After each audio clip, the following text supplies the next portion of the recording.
Cashflow Diary Podcast, episode 30. Congratulations, you showed up. Give yourself a high five in celebration of your success. Welcome to the Cashflow Diary, where new and experienced investors come to take confident action towards their goals. Your host is a family man, a real estate entrepreneur, investor, coach, and instructor. As a master facilitator of Robert Kiyosaki's Cashflow 101 game, he's inspired many to begin their journey into creating cash flow for themselves and their family. And now, here he is to offer you the tools required to earn the income desired. Your cash flow coach, Jay Massey. Well, it's that time again. You are listening to me. I am talking to you, and we have more information to share. We're going to take a break from our normally scheduled program. We're going to cut to some live audio for this particular episode. It's something that I found that I think you want to hear. And more importantly than that, I believe it'll help learn some things for both of us, you and me. I know that's one of the things that I learn when I listen to the audio sometimes that I did, that I learned new things that I didn't know that I knew, but relearned. Anyway, I think you get my point. Before we go there, though, if this is the first time you're listening to us, make sure that you go over to learninvestingnow.com, because some of you are wanting to know how to transact real estate, possibly using none of your own money or credit. You may or may not know, but that's how I got started. Created a course, teaches you to do the same thing. Go over there, put your email in the box. You'll get the ebook, you'll get the videos, you'll get courses, and more material to help you be able to do exactly that. Also, if you have any comments or concerns about the show, feel free to call us at 800-689-1764. We love to hear from you. And again, if this is your first time, make sure you listen to episode 1 to understand a little bit about the format. Now, we've got that out of the way.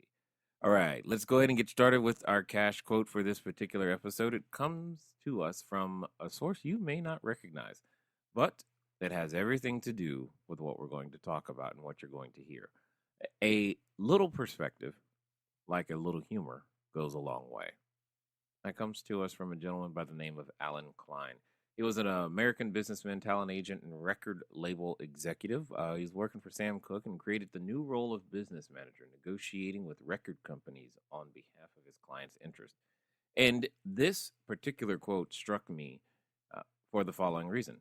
Many of you, if you've been following me on Facebook or wherever, emails, what have you, you know that I was fortunate enough to be able to be invited to go speak at a investor conference over in Estonia. You're like, where is that? And that's okay. It's one of the Baltic countries. And the fun part was I got some perspective on real estate. And one of the best things about that particular trip for me was simply the fact that, real estate works as long as there are people.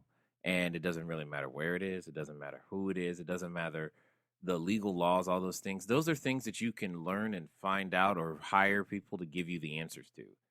The point is that you got to understand who your customer is. And once you understand who your customer is, you have the ability to create a business. So with that, I want to give you some additional perspective from 2 different audios from a live event that was done. And I think you'll be able to get some good information. So I've already been taking action and putting out a lot of bandit signs. Yes. I've been having trouble getting motivated sellers to reply to my bandit signs. Okay. I've had other real estate investors reply to my bandit signs. Got it. But no motivated sellers, so I'm not getting any deals in. So I was wondering, what is your strategy? What is your system for getting nationwide deals and also getting local deals? Regardless of location, it's the same thing, same process. Is there anyone in here with a real estate license? There was one guy earlier. Is there another one? Yes. Anyone else? Just one, part 2? Okay. Do you still actively list property? Yeah. Do you? No, you don't, but you do. Okay. So here's one way that I do. What I'll do is I will call someone who has listings of property. You're like, what do you mean? I was trying to get stuff that wasn't listed. Follow with me. Hold on. I will ask her questions like, what was your name again? Yvonne Pesic. Excellent. Got it. So I will ask Yvonne. Yvonne, do you have anything that could be seller financed? That's the question you're writing down. Do you have anything that could be seller financed? And your answer today would be no. Do you think anyone in your office has anything that could be seller financed? Maybe. Would you be willing to ask them for me? Excellent. And that's what I'm looking for. The reason I asked that specific question is because if someone is willing to seller finance something, it is an indication of distress. That's what it is. You said motivated seller. I said distress. Same thing. They have to have a reason to want to seller finance. So now I know that we didn't have enough contracts to go around, but for those of you who got the contract, I got that because that guy's a motivated seller because I was talking to the guy and said, hey, do you have anything that could be seller financed? He's like, probably. What are you looking for? And I just told him, 100 plus units, blah, blah, blah, non-recourse financing. This is what I can put down, blah, blah, blah, blah, blah. He's like, oh, I got one. Really? Send it over. Ta-da, contract. 6 days. That's what that took. Make sense? Non-recourse financing meaning? Yeah, could you explain that? That was my question. Non-recourse financing. How many of you are like, man, my credit sucks? All right, here's why non-recourse financing is awesome. Non-recourse financing simply means the only recourse the lender has is to take the property back from you and your personal credit is irrelevant. Non-recourse financing. It simply is dependent upon the building. It's their only option to take things back. They can't put any judgments against you. There's no other recourse. They can quote unquote file foreclosure, but it doesn't go on your personal credit record. It doesn't matter. It doesn't show up. It's nothing. It's like it doesn't exist. You just hand them the property back and move on. Period. There's no other way for them to quote unquote be paid off in full if something goes bad. Does that make sense? Does that sound like I'm hedging my bet? Yeah, because I don't have control of 182 families. Does that make sense? Okay. So that's why non-recourse financing is important. That's just part of why it's important. It also comes with this neat little nifty feature of typically being assumable. So if I go through the process and set all this up, and then want to sell it, what is the issue the new buyer typically has? Getting financing. But what if that was already in place and they could just step into position for me? Is that worth something? The answer is yes. Okay? So all of those things are part of the reasons why I wanted it, because I'm looking at the exit if need be. That's what I was looking at. So non-recourse financing can become greatly important, but that's what I described to him. I started with the question, hey, do you have anything that can be seller financed? Okay? And that's how that started. Make sense? So, and in this particular case, like I said, this is how it started. We came to some light terms over the phone verbally. He took it to the guy. The guy said, yeah, sounds great, cool. We made a few changes and boom, contract. Wired the escrow money this morning, and the team, I'll describe that in a second. The team back at home, quote unquote, because we're very virtual, all of us in my company don't work in any one location. So the operations officer is currently today in San Francisco, so that's where she's working from. The CFO is currently in Cancun, San Diego? I don't know, she's somewhere. And everybody is somewhere. Because with the internet, I don't care where they are. I just care that they get the work done. I'm here, obviously. My executive assistant, she actually lives in Memphis. So we rarely even see each other, which is really funny. When we get together, it's like a reunion. They're like, you guys work together? Don't you see each other? We're like, no, not really. It's kind of fun. It's neat. So next week, we're all going to Memphis, so it'll be fun because we'll be like, hey, how you been? Oh, you lost weight. Neat. You know, it'll be like that because we don't see each other. But we talk all the time, so it's pretty funny. So all of that comes together. That is by far my primary method of finding distressed property. Most everything that I've ever done, I've done with absolutely no marketing budget. Just None. This website that you keep seeing, that I keep referencing, this is my first, like, okay, let's try to do this website thing right. That's first time. Not good at it. And I know that, so I found a person who is good at it and put that together. But I've done a lot of this without any marketing. It's getting on the feet on the streets, at the networking groups, asking that very question, looking for people. One of my other basic phrases that I use is, hi, my name is, what did you say your name was again? Detrion. Hi, my name is Detrion. I'm a wholesaler. What that means is that I buy properties at a discount and I sell them at a discount. What type of investing would you like to do? Period. Because I'm assuming you're looking to do wholesaling or some kind. Okay. What type of investing you said? Single family. Single family. Do you like to buy and hold those, or do you want to fix them and flip them? Fix and flip. Excellent. And what are of the last 5 deals you've done, what zip code and property types have they been? 60173, and the property types were between $100,000 to $200,000. Excellent. Did he not just tell me what he would buy? Did he not just tell me where he would buy? And then I'm going to find 5 more people like this who say something similar near those same zip codes, and I'm going to go find what all 5 of them said they would buy. Find one house that meets all 5 of their criteria. And then I'm going to send them an email saying, hey, I found one for you, here you go. First one to come to the table with cash closes gets it, and you will pay me $2,000, $5,000, $10,000, whatever the number is you've decided. First one that gets to the table gets it. Period. My last question, back off of that. No problem. How many realtors are you using then? Do you have like a ton of real estate agents that you can talk to? I rarely use realtors. I use me. I go to the networking group and talk and build. I talk about my identity everywhere I go. And as you talk about your identity, people begin to know you as the guy who does this. Make sense? Like right now, you guys, you're about to see it, but many of you already know that I do low-income property, multifamily. You know that. You know what you're getting, right? If I said Coke, you know what you're getting, right? If I said just do it, what brand are you buying? You know that. You need to develop that same thing, and that's why your investor identity is so important, because it becomes your brand and what you are known for. Therefore, when a realtor is trying to refer a property to you, they go, oh, I know that guy. He buys this and this type of this kind. And when a private investor comes to you and says, oh, they know what you're going to use their money for. This is why I get that phone call from the gentleman before I got here that said, look, I got more money for you. And he doesn't need to know what address or what it's going to, because he already knows what we do. Does that make sense? That's why I'll get the phone call from, some of my other investors. They'll send their parents. My parents, here, take their money too. And then and what's awesome is that they can explain to their parents what I do, because they know the brand. They understand the identity.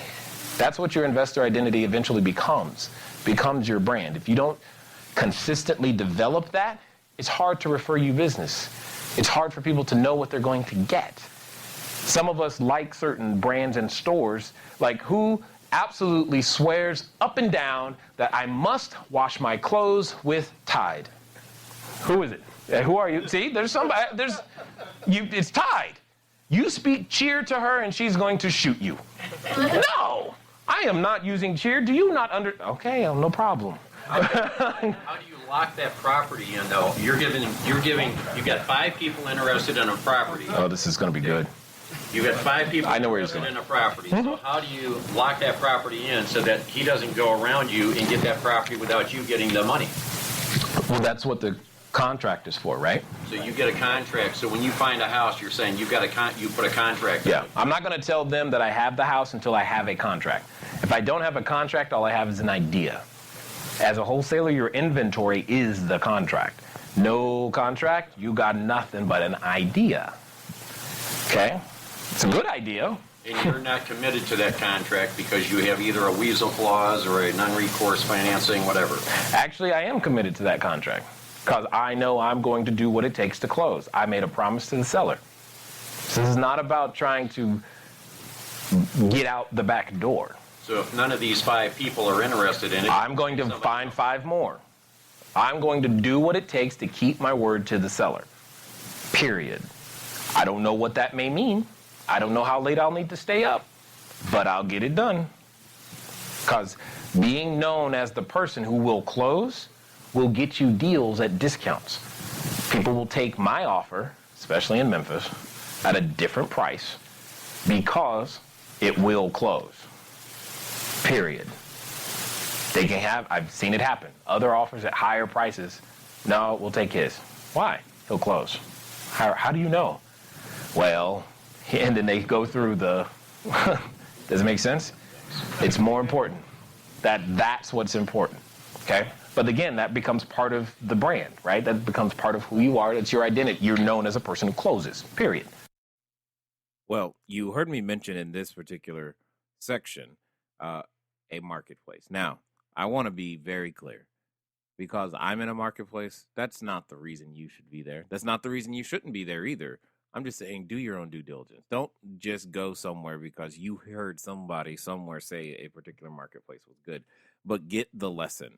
Build the brand. Be known for this. In fact, what's pretty funny is that I'm in the process right now of closing on like 6, 7, 8 duplexes that I really didn't necessarily want for myself. So I'm just going to end up selling them. Don't even know to who yet. The point is, though, is that I got the deal because I was known as the guy who would close. I was able to negotiate an extended closing. I was able to negotiate a decent enough price to be able to offer a discounted property over to, the end buyers, whoever they may be. And they're going to get completely set up because we're going to have the rehab done, the property management will be in place. All of this stuff is being set aside so that, it can be as foolproof as I possibly can make it. The point is, it was all done and possible because of the brand that was already in existence. So keep that in mind as you're going out there to build your business. Don't just think about it from a transaction standpoint. Think about it from a brand standpoint. Does this building, does this product, does this service, do my vendors represent the brand that I am building properly? Hopefully the answer is yes, and to all of those, and if not, that's fine. Now is the time to upgrade. No time like the present. All right, let's get over to our cash flow question. If you've been paying attention, you've been trying to win the copy of my upcoming book, and you wanted to answer the question. So that's all you got to do. To win a copy of the book, you got to send in an answer to the cash flow question. You can either email us at cashflowquestion@cashflowdiary.com and or call in at 800-689-1764. 800-689-1764. Last week's question was, if you have one part of your business system that, if it fails, will stop the entire system from working, what is that called? Well, that is called a single point of failure. I would say that in 2012, I learned that over and over and over, and probably over again, more than I wanted to. And it's one of those things that I pass on to you to make sure that you examine your business for single points of failure. One of the biggest single points of failure that I've seen entrepreneurs miss is the fact that they are the single point of failure. So the question you can ask yourself is, if this piece no longer worked, what happens? What stops? What can't move forward? And I know for myself, it's been a process and it's still going on. I mean, we're still documenting everybody's role and putting it into SOPs, also known as standard operating procedures, something you definitely want to begin to do for yourself, so that if for some reason, say, you have an operations person, or say you have a financial officer, say you have even your executive assistant, and something happens, you want to be able and to be in a position to where you can hire or find and replace individuals quickly. Not saying that people are throwaway and you can just replace anybody, because that's not the truth. Finding good people takes time, it takes work, and when you do find them, hug them because they're helping your vision come alive. However, if the need should arise, you should be in a position with which you don't have to personally spend hours and hours and hours of time telling them the basics of the position and how you want stuff done, because, well, it should be documented. Otherwise, you got single points of failure all through your system. One of the single points of failure that you should also be aware of, even if you're doing the strategy known as clustering, where you buy a bunch of properties in one particular area, you could still have a single point of failure if you only have a property manager. So that can be a huge and painful single point of failure. So your properties are in one geographic location. That's great, but you have a property manager. What happens when/if that property manager quits, dies, or no longer, or you two just don't get along? How quickly can you replace him or her so that you can have a backup? Now, that doesn't mean you go around and have 40 backups. I'm just saying don't have a single point of failure, because oftentimes timeliness in response can avoid the, you know, well, large amounts of damage that can occur once you realize something is bad and that you need to cut the cancer out, so to speak. So keep that in mind as you go forward. Now, if you want to win, as I said before, just go ahead and send in an email to cashflowquestion@cashflowdiary.com and or call 800-689-1764. This time you are answering the following question. When selling your real estate, whose perspective is the most important? So, when selling your real estate, whose perspective is the most important? Now, understand, when I say selling your real estate, that doesn't just mean fixing and flipping or wholesaling. It also means buying and holding, because in my opinion, a buy and hold is still a sale. It's a sale that you do every 30 days. So whose perspective is most important when you are selling your real estate? All right, let's get back to the live audio. Okay, those clauses, they're great. The main one I care about, subject to inspection. Done. That's like my main one.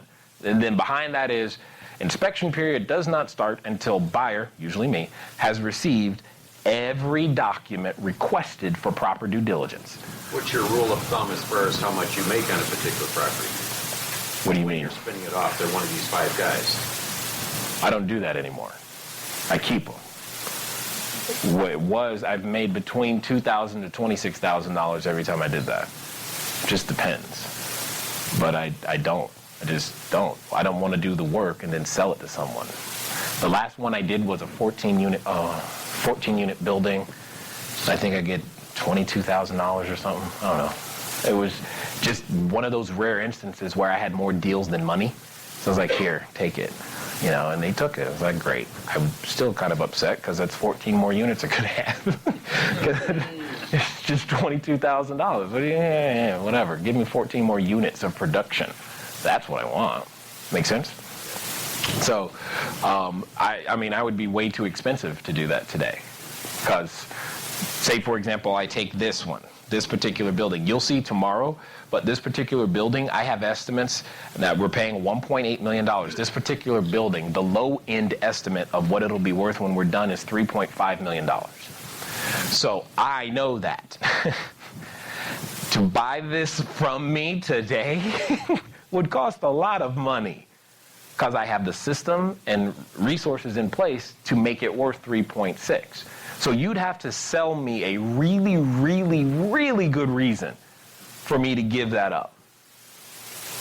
It'd have to be really good. Like, I can't think of one good. What would I do?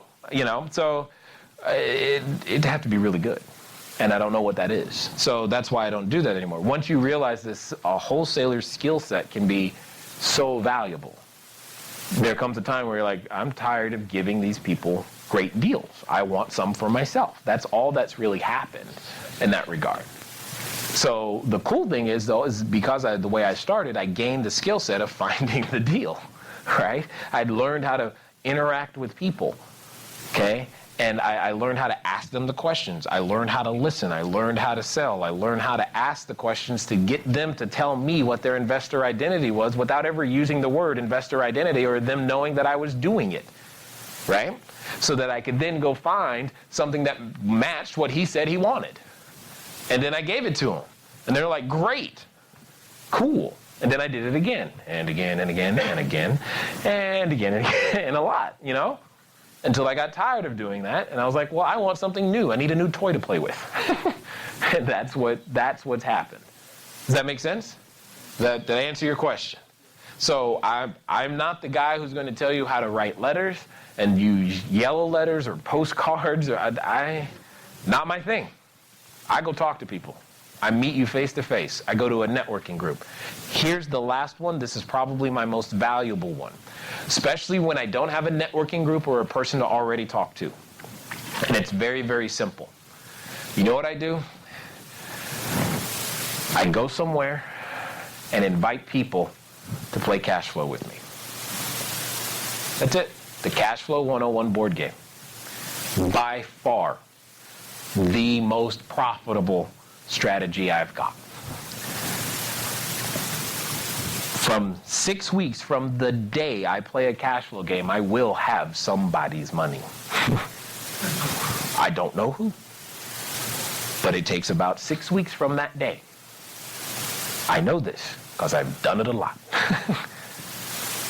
I've held cash flow games as small as a few people in my house to as much as 180 people at once. Been doing that for nearly a decade because I was doing that as a financial planner, playing the cash flow game for clients. It just turns out it works very well for raising capital and doing real estate too. Right? And that game is very pivotal and important. How do you think I met Robert Kiyosaki? He was in the room when I was teaching the game. You want to talk about pressure? Right? But it was fun. You know, that's how that happened. And then from seeing us play the game, this is how that relationship started. Mind you, when I started playing the game, I wasn't trying to meet Robert Kiyosaki. I was just trying to feed my family.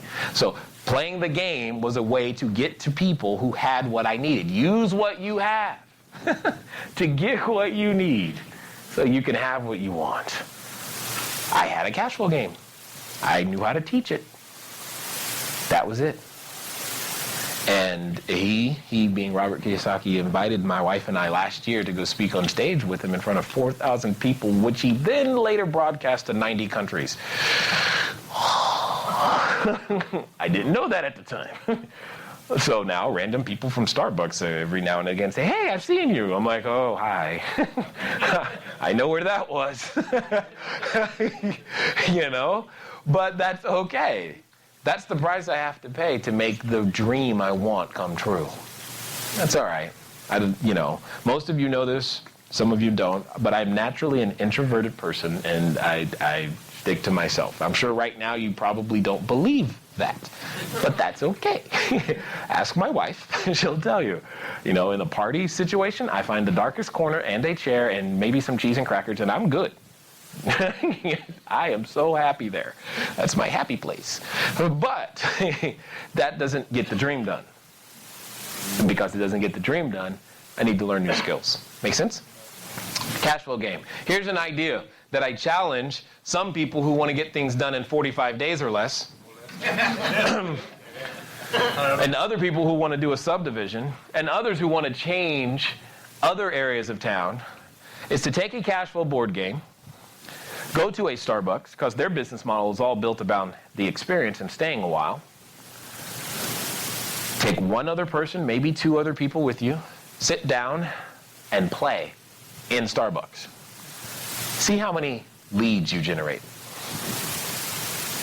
For property, for students, for those of you so inclined, or even capital. Just watch. Now, having done this, I caution you, don't actually expect to play. If you go there with the intent of actually playing, you may be a little irritated because you're like, dude, I'm trying to play the game. Quit asking me. Okay? But you'll generate lots of interest. And you'll see just how many people go, I heard of that. Oh, I read that book. I've never been able to play. I would like to. Or the one I can't stand. Yeah, I bought the game. It's in my closet. I never opened it. That one drives me nuts.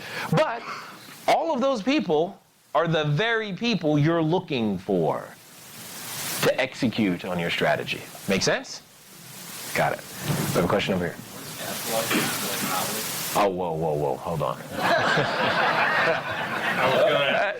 Okay, that's fine. Hold on. Did you say what is cash flow, like the board game? You've never played? No. Okay. Is it like a game? Yes. Hold on. When is your next cash flow game here, guys? May the 25th stop losing. Thank you. I'm like, dear God, I cannot. Okay, but this is my point. How many of you who are already members of the community so think everybody knows what cash flow game is? We have examples in the room who don't. And this is the point. That's how I got started. This game, my friend, will absolutely tweak your mind and change you because it teaches the very thing I'm talking about. Like what? No. It's okay. Think Monopoly, but real life. And then some. It's just real life in a very controlled environment. It'll teach you how to be a better real estate investor. And I don't care how much real estate you've done, it will teach you how to be a better real estate investor. But yes. Second Friday in June is one in this location. Yeah, see, there are games we just got to let people know, right? Back at home in Orange County, that if they don't know me from being on the thing with Robert Kiyosaki, the other thing they know is, you're that guy with that game. That's that game, they mean Cash Flow 101, because that's I'm that guy. They know that that's what I do, is that I teach and instruct people with the game. That's just part of it, okay? So that they understand. So do you now understand why I said please ask that? Do you, sir? You understand why I was asking? This is those two questions, key. But it's just I wanted everyone to be paying attention to that. Did that help you? Yes or yes? Yeah. Good. All right. Well, now you have the super secret, right? By far one of the best ways to begin to build relationships and a network around yourself is the Cash Flow 101 board game. In fact, at the beginning of this episode, I mentioned that I was invited to Estonia. Believe it or not, I can trace nearly every lead, every event, everything that I get invited to or whatnot from the idea of cash flow, because that's how that happened when I was actually able to conduct the cash flow board game with Robert Robert Helms and Russell Gray of the real estate guys, as well as Mr. Kiyosaki and the Rich Dad team in person. One of the things, the people that were there that were helping me were, guess what, from Estonia. And then we recently reconnected at another event, which was great. And it was during that time that I was invited to come to speak to one of their seminars. And it was a great time, obviously. I had a great time. In fact, I even got to co-facilitate another cash flow game with a group of Estonians.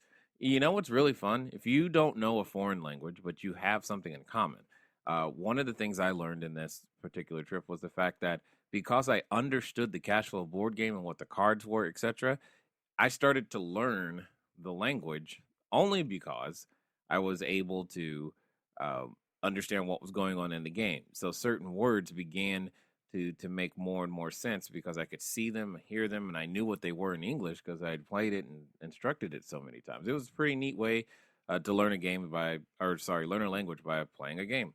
But that's probably not news to many of you anyway. So what I will say is this. Go get the cash flow board game. Go play it. Play it in person with other people. Look on meetup.com because it's a very, very important tool to be able to learn how to get things done. The final thought for this particular episode that I want to leave you with is the fact that give. You just never know where it's going to lead.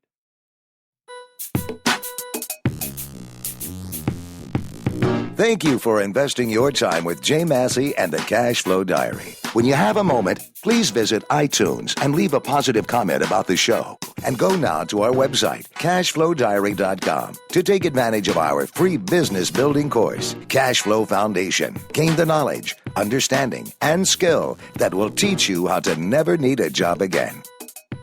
Until next time.